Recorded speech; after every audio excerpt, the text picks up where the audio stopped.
कोडरमा में स्कूल में पढ़ने वाले बच्चे उदित राज की हत्या या आत्महत्या, इस गुत्थी में पूरा मामला उलझ गया है और अब तक ना स्कूल प्रबंधन की तरफ से इस पर स्पष्टीकरण दिया गया है।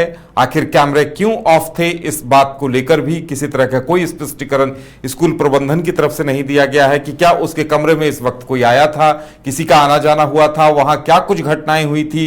और जिस तरह से परिजनों का आरोप है कि हत्या की गई है, वहीं स्कूल प्रबंधन की तरफ से यह कहा जा रहा है कि उस छात्र ने आत्महत्या कर ली।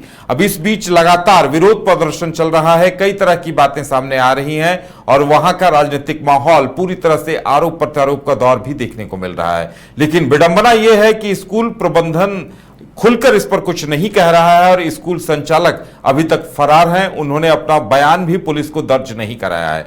हमारे साथ मदन है। मदन, देखिए ये पूरा मामला जिस तरह से अब धीरे धीरे तूल पकड़ रहा है, देखिए घटना 5 मई की है और उसके बाद से ही परिजनों ने विरोध प्रदर्शन किया था, लेकिन कुछ ठोस होता नहीं देखकर अब परिजनों ने उच्च स्तरीय जांच की भी गुहार लगाई है। क्या कुछ अपडेट है मदन?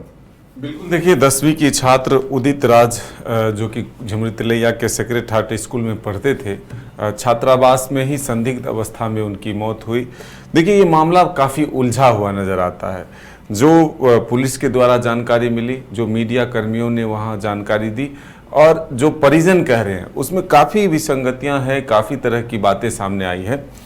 जो परिजन हैं वो कह रहे हैं कि उसी दिन 2 बार उनके बच्चे से मुलाकात हुई, उदित राज से मुलाकात हुई। जो ज़रूरत के सामान थे, कपड़े थे, वो धुलने के लिए सुबह में घर लाए और फिर शाम को कपड़े उनको पहुंचा दिए। तब तक सब कुछ ठीक था और सब अच्छा था, हंसी जो चेहरे पर थी वो दिख रही थी और बातचीत भी अच्छे से हुआ था। लेकिन शाम के वक्त जब सभी बच्चे खेलने जाते थे, उस वक्त उदित राज जो है देर तक सोया रहा और इस वजह से वो खेलने नहीं गया। लेकिन इस बीच में क्या घटना घटी है, इसी पर सस्पेंस है।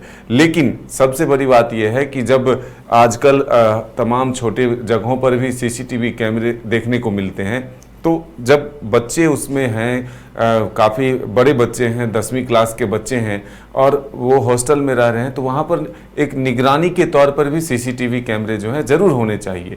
लेकिन अब संदेह जो है यहीं से उत्पन्न होता है कि जो सीसीटीवी थे उसे दूसरी दिशा में मोड़ दिया गया है या फिर वो काम नहीं कर रहे हैं। ऐसी बातें जो बताई जा रही है परिजन के द्वारा, इससे ये संभावना दिख रही है कि आखिर ज़रूर कुछ न कुछ बात है इसके पीछे। कहानी सच क्या है, पुलिस जो पोस्टमार्टम रिपोर्ट आई है उसमें ये बता रही है कि जो जरूर शरीर पर जो है कुछ जगहों पर चोट के निशान भी हैं और जो फंदे से फांसी की बात है उसमें भी भिन्नताएं परिजनों ने बताई है कि परिजन का कहना है कि जो फंदा है वो रस्सी का है और जो पंखे में लटका हुआ मिला है वो गमछी है, यानी कि तौलिया है। तो अब ये विसंगतियां जो है इसको अब पुलिस प्रशासन और जो वहाँ के मेडिकल जांच के जो रिपोर्ट आए हैं, पोस्टमार्टम की रिपोर्ट है, उसके द्वारा ही किया जा सकता है। अब आरोप प्रत्यारोप का दौर जरूर जारी है, लेकिन जो स्कूल के संचालक हैं वो फिलहाल सामने नहीं आ रहे। इसी से कई सवाल और सामने आ रहे हैं कि आखिर वो निर्दोष हैं तो फिर सामने क्यों नहीं आते। परिजनों का जो आरोप है, जो गुस्सा है, वो ये है कि हमारे बच्चे को एक तरह से मारकर उसे सुसाइड का रूप दिया जाता है। तो अब देखना होगा कि आने वाले दिनों में क्या पोस्टमार्टम रिपोर्ट जो है उस पर गहनता से जांच होती है, बेसरा रिपोर्ट भी मंगाए जाते हैं, बेसरा की भी जांच की जाती है, या फिर पुलिस यहीं पर कहानी को क्लोज करती है, यानी कि पूरी घटना को यहीं पर समाप्त करती है। ये आने वाला वक्त। और बिल्कुल मदन, देखिए लगभग 3 हफ्ते बीत चुके हैं और अब तक इस मामले में ये गुत्थी अभी तक सुलझ नहीं पा रही है कि हत्या है, आत्महत्या है। क्योंकि अगर आत्महत्या होती तो उस बच्चे के सिम्टम्स उसमें दिखते, परिजन को भी लगता या फिर स्कूल में दूसरे बच्चों को भी लगता है कि स्कूल प्रबंधन की तरफ से या स्कूल के बच्चों की तरफ से जब तक कोई इनपुट नहीं आता है इस पर खुलासा हो पाना लग रहा है कि फिलहाल मुश्किल लग रहा है। बिल्कुल, देखिए 2 चीज़ें होती है। एक तो तनाव अगर पहले से हो तो वो दिखता है। परिजन ये भी कह सकते थे कि बच्चे पढ़ने में कमज़ोर थे, वो नहीं चाहते थे हॉस्टल में रहना। ये सारी बातें नहीं है। वो कह रहे हैं कि बच्चे पढ़ने में ठीक थे और बच्चे आराम से खुद पढ़ने के लिए ही घर से ही कुछ दूर पर हॉस्टल था, इसलिए वो वहाँ पर गया कि वो उसको शांतिपूर्ण तरीके से पढ़ाई करने का मौका मिल सके।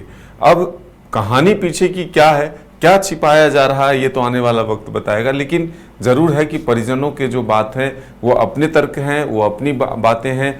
जो प्रशासन के द्वारा कही गई है वो एक अलग बातें हैं, और जो स्कूल प्रबंधन के द्वारा चीज़ें सामने लाई गई है वो एक अलग बात है। तो सही क्या है इसकी पड़ताल अभी भी जरूरी है, और जिस तरह से परिजन कह रहे हैं कि उदित राज को इंसाफ चाहिए, वो आने वाला वक्त बताएगा कि क्या इस कहानी को ऐसे ही खत्म कर दी जाती है या फिर पुलिस प्रशासन के द्वारा इंसाफ दिलाया जाता है। चलिए, अब इंतजार रहेगा इस बात का कि उदित राज मौत मामले में खुलासा क्या कुछ होता है, क्योंकि परिजन हत्या की बात कर रहे हैं, वही स्कूल प्रबंधन आत्महत्या की बात कह रही है, इस बीच पुलिस जांच जारी रखने की बात कह रही है। तो इंतजार हमें भी रहेगा कि उदित राज को इंसाफ कब तक मिलता है और इस पूरे मामले का खुलासा कब तक होता है।